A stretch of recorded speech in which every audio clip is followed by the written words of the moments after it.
আন্তর্জাতিক বিরতি মানে ক্লাব কোচদের দুশ্চিন্তা, কারণ জাতীয় দলের হয়ে খেলতে গিয়ে অনেক তারকা ফুটবলারই চোট নিয়ে ফিরেছেন। সর্বশেষ উদাহরণ বার্সেলোনার ফিড ডিফেন্ডার গ্রাভিয়েল।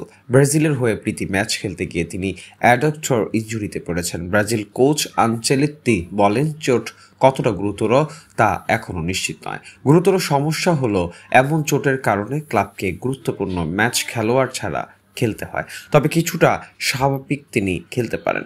এই ক্ষতিপূরণের সীমা বছরে সর্বোচ্চ 7.5 মিলিয়ন ইউরো, দিনে সর্বোচ্চ প্রদান 20,000 ইউরো। তবে এর মধ্যে বোনাস, ইমেজ রাইটস বা চিকিৎসা খরচ ধরা হয় না। তবে সীমাবদ্ধতারও আছে। সর্বোচ্চ সাপ্তাহিক কাভার 1.2 লাখ পাউন্ড। তাই বিশ্বের এসি টপ তারকাদের চোট হলে ক্লাবগুলো পূর্ণ ফেরত বেতন পায় না।